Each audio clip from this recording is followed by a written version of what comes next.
Okey, kita akan pergi kepada dua perkara. First, kita akan tengok dulu what is a heat capacity before we understand the concept of a specific heat capacity.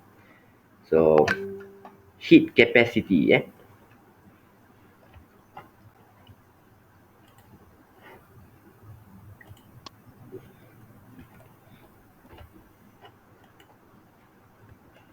Okay, so heat capacity. So, it is the amount of heat required to increase the temperature of the object by 1 degree Celsius. So, this is the definition of heat capacity. So, tak penting sangat sebab kita nak tengok specific capacity. Cuma kita nak fahamkan dulu konsep dia. So, heat capacity equations given to you is a heat absorbed or released by an object divided by the change in temperature. So, this is heat capacity. The unit is joule divided by degree Celsius. So, kita akan dapat J C negative 1 lah. Okay, so the heat capacity of an object is depends on number 1, mass of the object, number 2, type of material. So, let's look at this diagram. You have two liquid P and Q, liquid P and liquid Q, both at 38 degrees Celsius. So beaker P requires more heat compared to beaker Q due to greater mass. Okay, so since you have a higher mass in P, therefore it can absorb. So it can absorb or store more heat compared to the Q. Logik lah, akal kan? So bila kita ada size yang lebih besar, mass yang lebih besar, maka capacity kita jadi lebih besar. So we are talking about capacity to store heat. So bila kita store heat banyak, so bila sampai masa kita nak release heat, maka it takes a longer time lah to release all the heat. Sebab kita ada banyak heat. Okay? Itu konsep dia. So maknanya kat sini ibarat ada dua lilin, satu lilin lah. Okay, so dia kata bahawa P has a larger heat capacity than Q. Okay, now what about if we have a same amount of liquid but different type of liquid? P, we have a water, Q, cooking oil. Okay, so water has a larger heat capacity than cooking oil. So ni yang kita nak kena faham.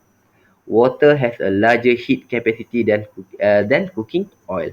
Kenapa dia ada lebih heat capacity ni? So, kita ambil satu contoh. Bila kita kata air, water, kan? Saya ambil satu contoh senang, mudah saja. Okay? So, kita nak menggoreng masakan, contoh ikan for example. Kita goreng guna cooking oil. Kita goreng guna cooking oil. Okay, guna cooking oil. So, contohnya lah, kan. So, ni dalam kita punya bekas. Okay. So, ini adalah oil kita ni. Okay. So, ni adalah bahan masakan kita.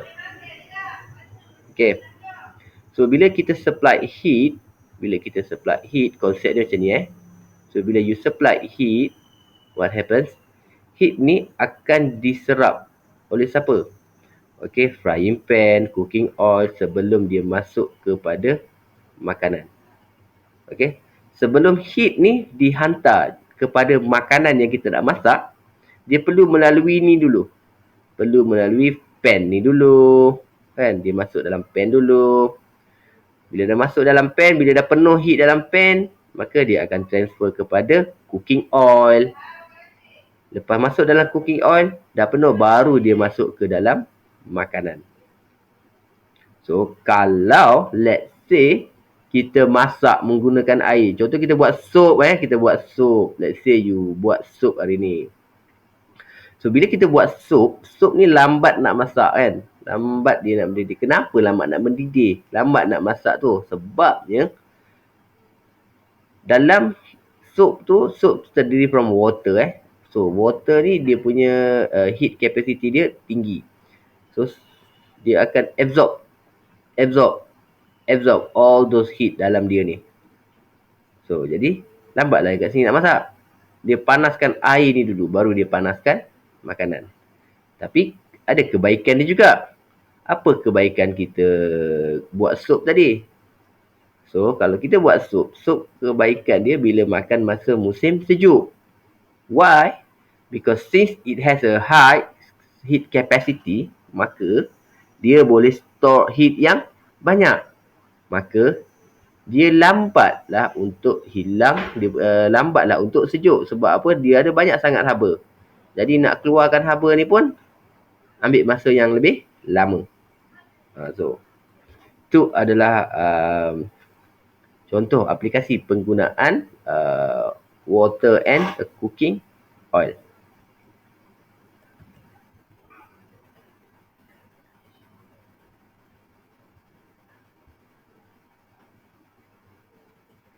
Okay, copper and gold with the same mass.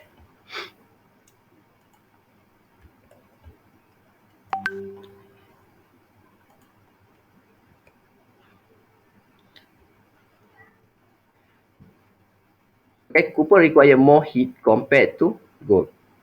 So, kalau saya kata copper has require more heat, apa maksud dia? Maksudnya, copper ni has a larger heat capacity and than gold. Betul lah.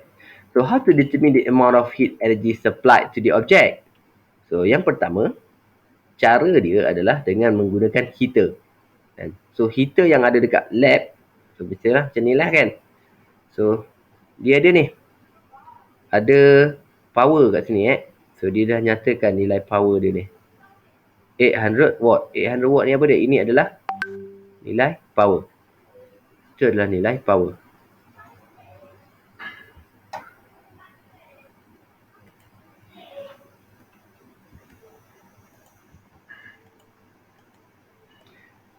So, kita akan gunakan formula Q sama dengan PT. Q sama dengan PT ni ke apa dia? So, Q ni adalah heat and Q ni adalah heat. Dan PT ni adalah power times dengan darab dengan times N. Okay.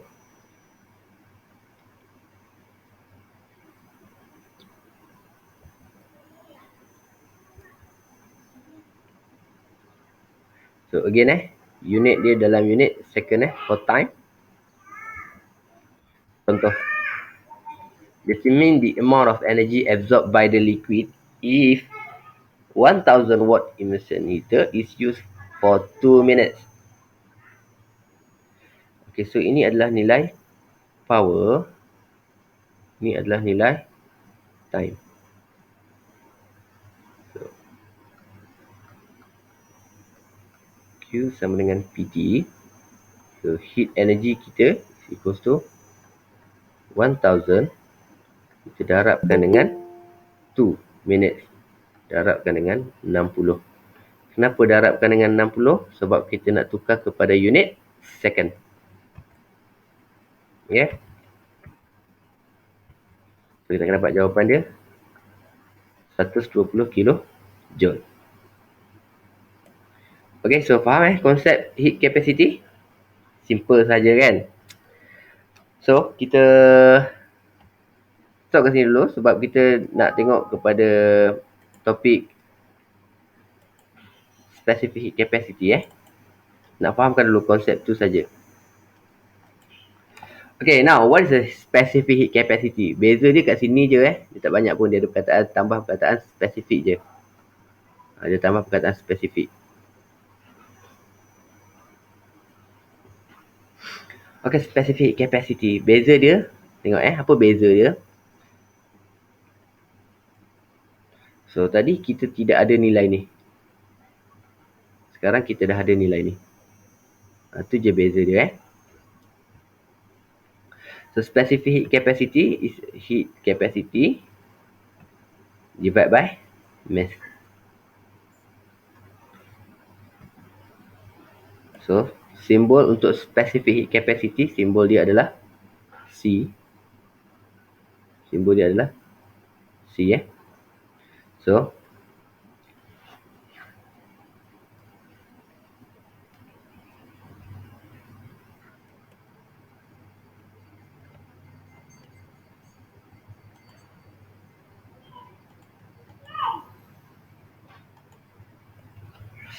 jadi unit dia joule kg negative 1, degree Celsius negative 1. So kita tambahkan ni tambahkan kg negative 1.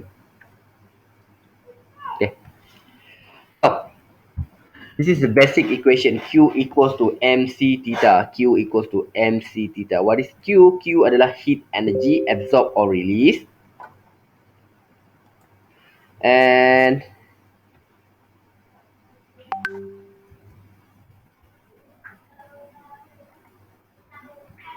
M adalah mass of substance. Dan C adalah specific heat capacity. The last one is the change of temperature theta. So, tengok kat sini.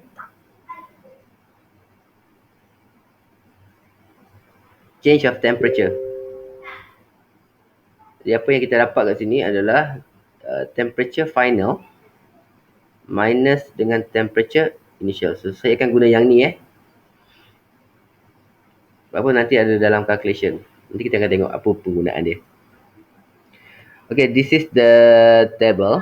This is the table for specific heat capacity. So, ada macam-macam lah. Ada copper, ada water, ada steam. So, ini adalah contoh So, kita tak perlu risau. Awak tak perlu risau. Dia tak ada masalah pun. Kita tak perlu hafal. Cuma, for water ni sebab kita selalu guna. Jadi, kita akan ingatlah. So, specific capacity untuk air adalah 4200. Ini sebab kita selalu guna. Jadi, kita akan ingatlah. Okay, apa maksud nilai-nilai dia tu? So, for 1 kilogram of copper, it requires 380 joule of heat energy in order to increase 1 degree Celsius. Contoh. Okay. Katakanlah kita ada copper.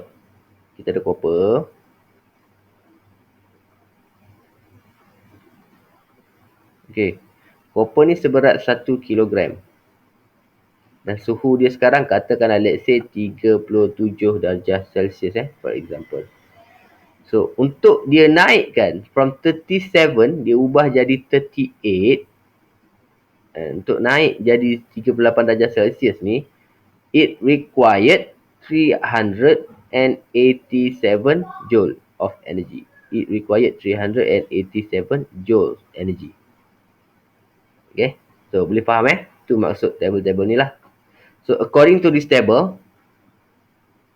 air ni mempunyai specific heat capacity yang paling besar. Bermaksud, which means, untuk naikkan 1 darjah Celsius air, kita perlukan 4200 joule tenaga.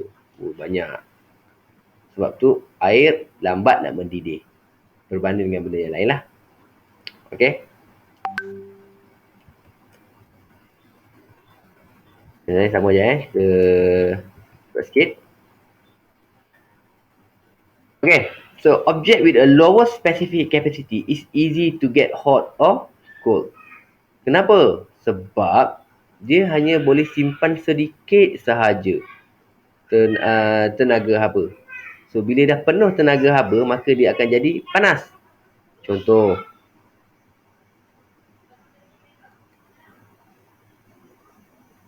Okay, ni objek A Ni adalah objek A. So, dia besar ni je. Okay. So, bila kita kata specific capacity dia kecil, maka dia pun absorb heat. Okay. So, sebab dia kecil, maka dia cepat penuh. Haba dalam ni cepat penuh. So, bila dah penuh, apa yang berlaku pada haba kalau kita masukkan lagi? Apa yang berlaku pada haba bila kalau kita masukkan lagi ataupun dia absorb lagi haba ni? Ataupun kita supply lagi haba? So, apa yang berlaku? Haba ni akan dibebaskan keluar pula. Haba ni akan dibebaskan keluar. So, haba akan dibebaskan keluar. So, bila haba dibebaskan keluar, so jadi automatically kita akan rasa objek tu panas. Sebab dia membebaskan haba. Contoh, kenapa kita kata matahari ni panas? Sebab dia membebaskan haba. Okay, so bila kita kata kita pegang orang yang demam, apa yang kita rasa? Dia tu panas. Kenapa kita rasa dia panas? Sebab dia membebaskan haba. Okay, so ni yang dimaksudkan dengan easy to get hot. So bila dah penuh, sebab dia kecil, maka cepat penuh, maka dia akan membebaskan balik haba. Dia akan membebaskan haba. So bila dia bebaskan haba, maka kita akan rasa objek ni panas. So sama juga sebaliknya. Bila dah habis haba ni pula, maka apa yang berlaku? Bila dah habis pula, cerita dia bila dah habis haba, dah habis keluar, maka apa yang berlaku? Dia dah kosong balik. Maka akan masuk balik haba dalam ni. So bila berlaku proses kemasukan haba, objek ni kita akan rasa sejuk. Contoh, orang yang demam. Orang yang demam, got a fever, high fever for example. So orang lain yang pegang dia rasa panas. Tapi dia sendiri rasa apa? Dia akan rasa sejuk. Sebab apa dia rasa sejuk? Sebab dia mengalami kehilangan tenaga haba. Sebab objek dia panas, kan, badan dia panas, kan, dia demam. Maka apa yang berlaku? Haba akan terbebas keluar daripada badan dia. Jadi orang yang datang dekat dengan dia rasa dia ni panas. Tapi apa yang dia rasa? Dia rasa sejuk. Sebab apa dia rasa sejuk? Sebab haba sedang dibebaskan keluar. Itu konsep yang kita nak faham, konsep haba. So kalau yang high specific capacity, terbaliklah dengan konsep lower specific heat capacity tadi. Kita tengok contoh 500 gram copper, 500 gram of water. So water 4200. Saya tulis kat sini takut terlupa.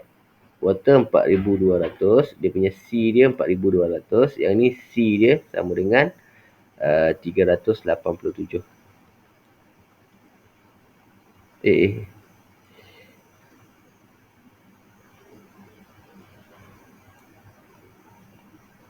Okay. So compare the reading of the thermometer. So kita tengok after 2 minutes and explain why. So, apa yang kita akan dapati bahawa after the 2 minutes, okay, the temperature at T1 is greater than T2 because copper has a lower specific heat capacity. So bila dia lower specific heat capacity, maka temperature dia akan jadi naik lebih tinggi. Kenapa? Now kita tengok pada formula. So formula dia Q sama dengan MC theta. So bila kita susun balik, kita akan dapat C is equals to Q divided by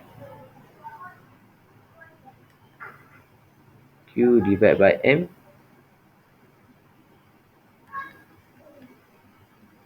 theta. So kita nak tengok what is the relationship between C dengan theta. Okay, kita tengok. C ni duduk di bahagian atas. Apa maksud atas? Dia sebab satu dia, maka C bahagi dengan satu. C ada di bahagian atas. Theta berada di bahagian bawah. So, jadi kita dapat relationship dia adalah C is inversely proportional to the theta. So, apa maksud dia? Kalau C besar, theta kita kecil. Jadi, kalau C kita besar, maka theta kita kecil. And vice versa lah. So, kalau C kita kecil, maka theta kita akan jadi besar. Dia terbaliknya gitu. Okay, so macam ni So, bila kita kata T1 and T2. Okay, yang ni 387. C kita kecil. Bila C kita kecil, maka temperature kita akan jadi tinggi. Yang ni C kita besar, maka temperature kita akan jadi kecil. Dia terbalik. Okay?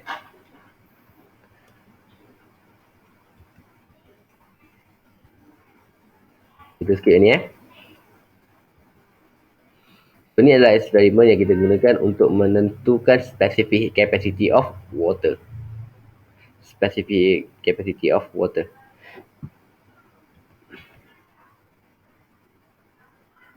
Mass of water is 200 gram. The initial temperature is 37 degrees Celsius. And after 3 minutes, the temperature theta final is equal to 50 degrees Celsius.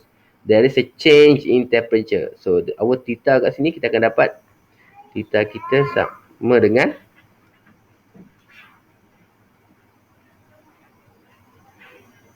theta kita sama dengan 13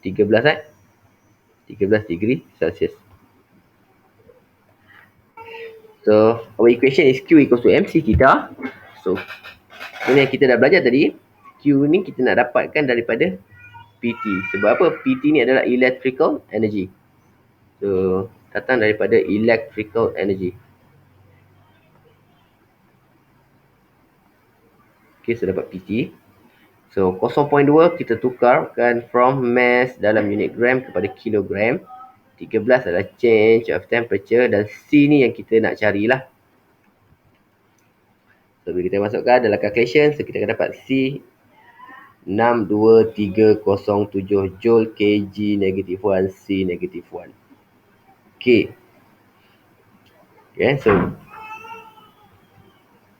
kenapa tak sama dengan 4200? So tu adalah soalan yang selalu kita akan dapat lah. Kenapa tak sama? Kenapa yang ni terlalu besar? Why? Why? What happens? What happens? Okay. The reason is, so there are some heat loss to the surrounding. Ada haba yang terbebas kepada persekitaran. So tengok contoh kat sini. So sepatutnya power supply electrical energy masuk ke dalam heater. So jadi heater ni lah dalaman dia ni So dalaman ni kalau kita tengok, so heater ni lah nanti dia akan release heat. And dia akan release heat Q. And dia akan release heat. Okay. So sepatutnya Q ni duduk dalam polystyrene cup ni sahaja. But unfortunately, there are some energy, heat energy released outside. And telah terbebas keluar. So yang terbebas keluar ni lah yang menyebabkan tenaga yang dikira dalam eksperimen is much more greater than our theory.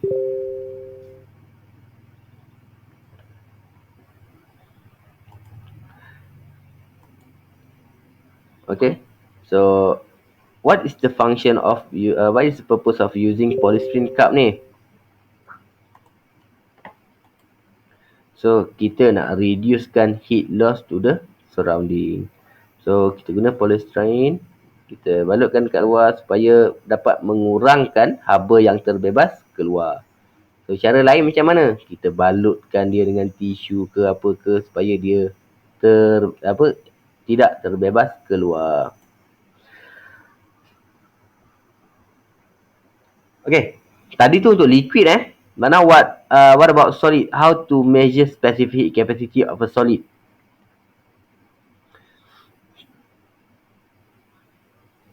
So kita ada alat kat sini. So kita ada, memang alat ni ada kat makmal So ni adalah keratan rentas alat tersebut. So kita ada dua lubang. Satu lubang untuk kita masukkan termometer. Satu lagi ruang untuk kita masukkan heater heater pemanas kita. So sama je. So 2 minutes. So konsep kita ambil final temperature. So Q guna formula yang sama. So kita akan dapat C kita sama dengan 36,000. Again, kita belajar tadi sepatutnya 900. Tapi kenapa dia jauh lebih besar? Okay. Ni yang kita nak kena ingat. So masa kita buat eksperimen ni, kita buat satu assumption, which is there is no heat loss to the surrounding. So tidak ada haba yang terbebas ke persekitaran. Okay, that's why kita balutkan dia dengan tisu paper Supaya apa? Supaya haba ni tak terbebas keluar. Tapi unfortunately, masa kita buat eksperimen, macam-macam lah benda ni berlaku. Even though kita dah balut dia dengan tissue paper, but yet there's some energy, heat energy released to the surrounding. Yep, cuma kita nak kurangkan dia lah. Kita balut dengan tissue paper. Okay, so for the exercise, let's look at this question first. How much heat required to raise the temperature of 600 grams of gold from room temperature to 60 degrees Celsius? You are given the heat specific capacity of gold is 129 joule kg negative 1 C negative 1. So, kita buat dulu, ambil dulu maklumat dia. How much heat required to raise the temperature of 600 grams. So, kita dapati bahawa nilai mass dia sama dengan 0.6 kilogram.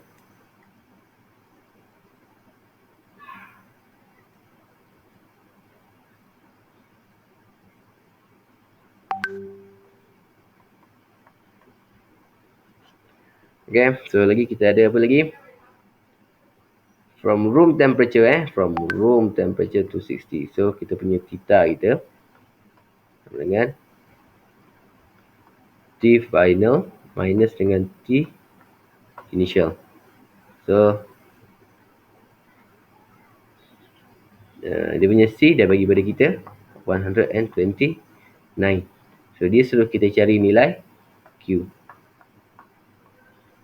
Okay.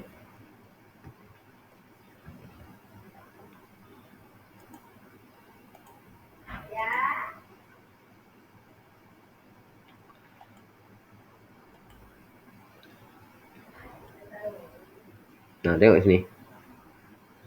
Room temperature yang kita gunakan normally 27 darjah Celsius. So, ini adalah room temperature. Kita tolakkan Kita dapat jawapan dia 2554.2 joule.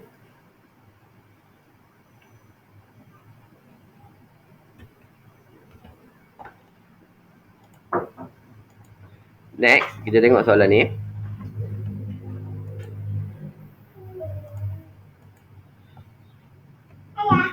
Two kilogram of water at 40 degrees Celsius is heated with 900 watt immersion heater. What is X after 5 minutes? So after the 5 minutes, kita nak cari nilai X. So macam cara kita nak kira. So Q equals to MC theta again. So PT ni adalah electrical energy macam tadi juga, and it is electrical energy. So kita masukkan 900 darab 5 minit. Kita kena tukar kepada second, 5 darab 60. So kita akan dapat 270,000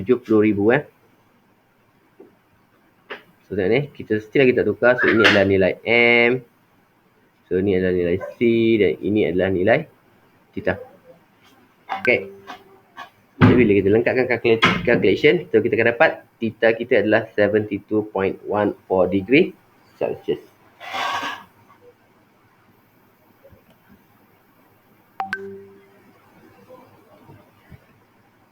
Next, how long the time taken to boil 5.2 kg of water at room temperature using 3.2 kilowatt heater?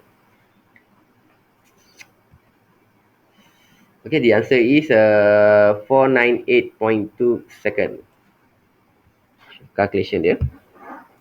Q equal to MC theta. So Q is equal to PT. And through a calculation, kita akan dapat jawapan dia.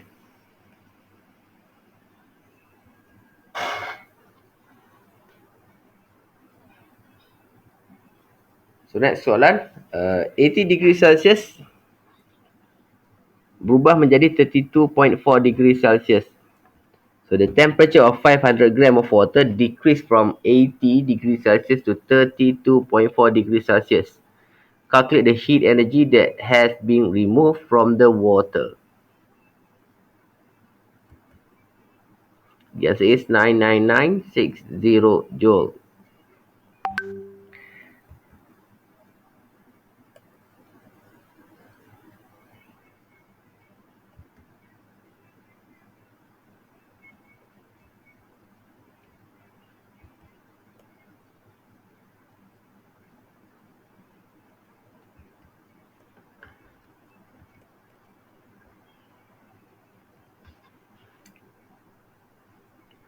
Okay, 500 gram of water at temperature of 80 degrees Celsius is put in freezer. If 100 kilojoule of heat energy has been removed from the water, what is the final temperature of the water?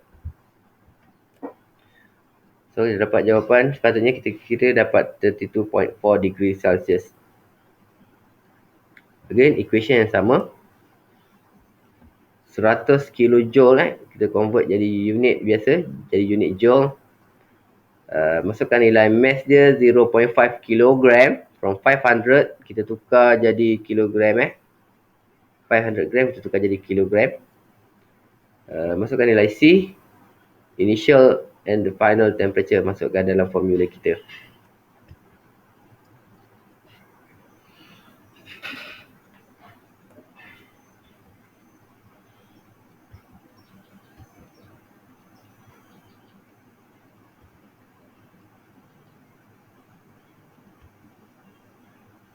Okay, so this is the last question yang kita sempat nak discuss.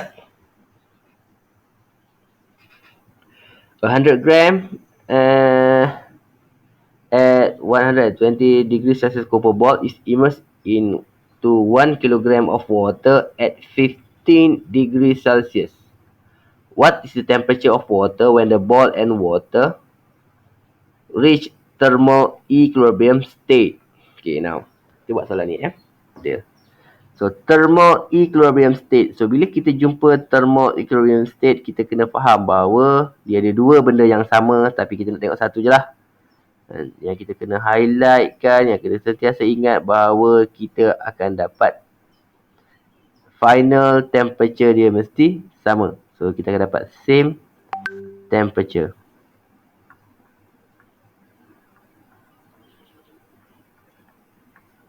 Okay. So, ni yang kita nak kena ingat.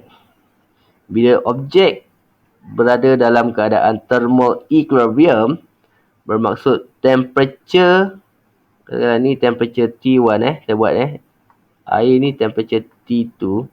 So, kita akan dapat sepatutnya T1 mesti sama dengan T2. Sebab apa dia kena sama ni? Sebab dia berada dalam keadaan thermal equilibrium.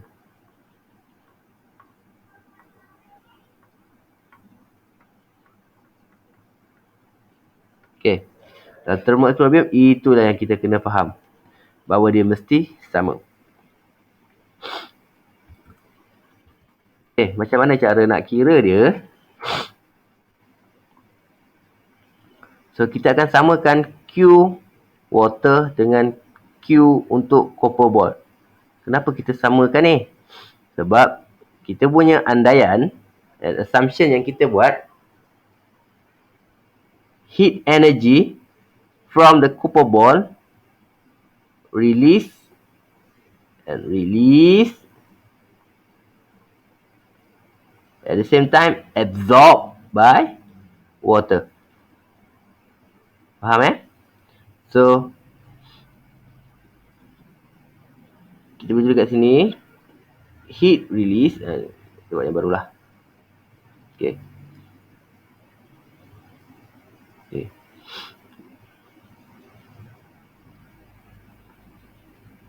So, kita kena faham bahawa heat release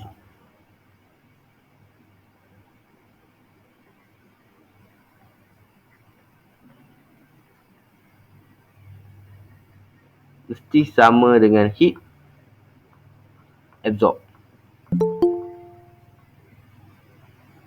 Okay. Cuma yang tak sama dia ada simbol negatif lah. Salah satu mesti akan ada simbol negatif. Okay. Heat release, maka kita akan sama dengan heat absorb. Biasanya saya akan bagi simbol heat release ni lah negatif sebab dia release kan. Okay. So, kita akan masukkan, dia akan dapat negatif Q sama dengan Q. So, negatif MC theta kat sini akan sama dengan MC theta. Okay, so kita pun masukkanlah apakah maklumat yang dia bagi tadi. Tak ingat, kena buka balik. Okay, 100 gram 120 degree Celsius.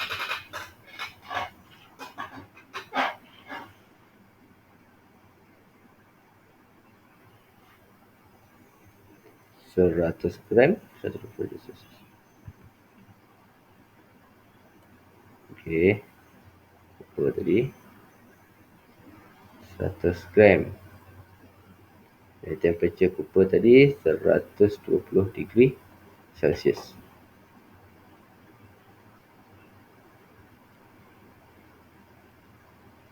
Air 1 kilogram 15. Water 1 kilogram 5 temperature dia 15 darjah Celsius. Okey, yang ni C dia 4200. Yang ni dia punya C dia dengan 387. Okey. Cuba masukkan nilai dia. So M kita masukkan nilai 100 gram, kita akan dapat negatif 0.1 darab dengan C kita 387 darab dengan theta kita. Okay, ingat theta, what is a theta? Theta ni apa? Theta ni adalah temperature final minus temperature initial. So temperature final dia sebab mesti sama kan, objek copper dengan air ni mesti sama, maka saya tinggalkan dia dalam temperature final minus temperature initial dia adalah 120. Okey, ada simbol negatif kat depan ni, jangan lupa. Sama dengan M yang ini 1 kilogram darab dengan C dia 4200 darab dengan temperature final yang kita nak cari tolak dengan temperature initial, dia dah bagi 15 darjah Celsius. Okey. Tengok apakah keperluan simbol negatif ni. So bila simbol negatif ni dimasukkan darabkan ke dalam ni, maka apa yang berlaku, dia akan merubah nilai ni jadi negatif T final tambah dengan 120. Bila kita nak susun balik biar cantik, maka kita akan tulis baliklah. Kita akan dapat dekat sini 0.1 darab 387 darab dengan 120 tambah T final. Okey, dekat sini tak ada masalah 1 darab 4200 T final minus 15. Okey.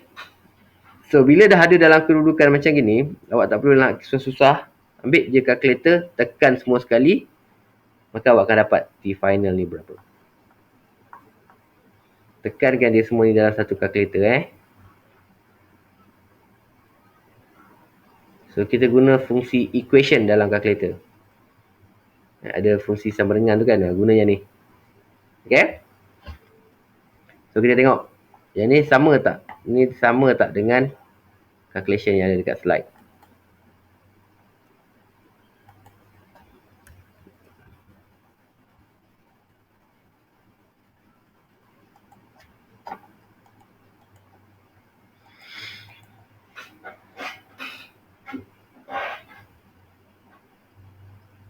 Okay, nampak ni.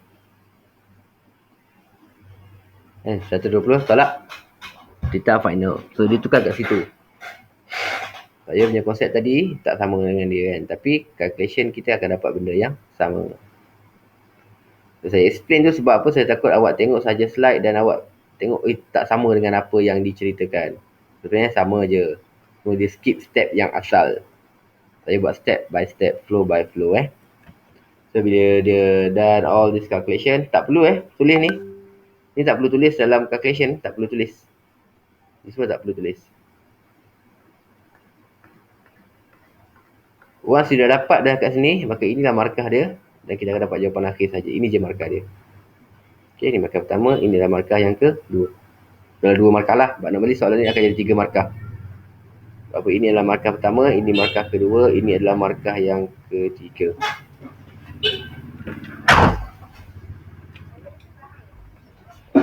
Okey. So, jadi kita akan dapat so 16 darjah Celsius.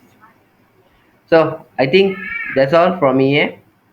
Itu je daripada saya untuk perkongsian kali ini. Kita apa dah kot saya?